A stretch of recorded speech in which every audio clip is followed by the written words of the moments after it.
মানে কি বলবো, সাইডে একটা ট্রলার আছে, যে ট্রলারটা নিয়ে সবাই ঘুরতে যায়, কাজে যায়।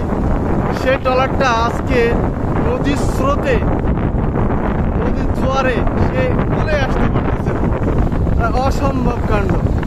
বুঝলেন ভাই, কি পরিমাণে পানি দেখেন, পানি আর পানি। ইরে আল্লাহ, অসম্ভব পানি, অসম্ভব পানি। আমাদের সার্ভেয়ার, সাইড ম্যানেজার সবাই আছে,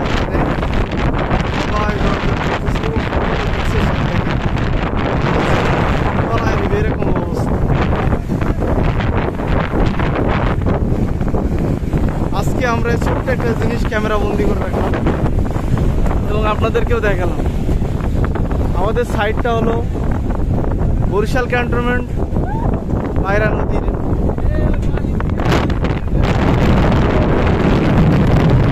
এ পাশে দেখেন আমাদের সাইডের বালু ভেঙে ভেঙে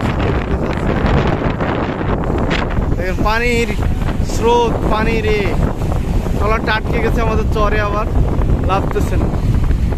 তো বেশ ভালো থাকেন, এটাই দেখাতে চাইছিলাম আজকে। এনজয়।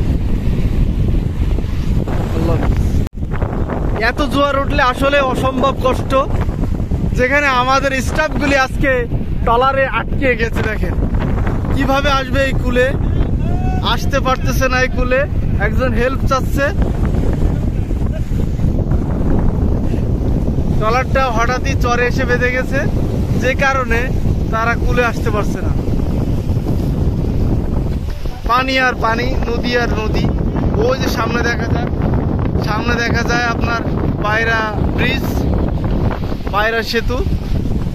আর এ পাশে আমাদের পটুয়াখালী, নদীর ও পাশে পটুয়াখালী। আর এ পাশে আমি যেখানে আছি এটা আছে বরিশাল, এটা আছে ক্যান্টনমেন্ট সাইড, ক্যান্টনমেন্ট একদম বা শেষ পাতা।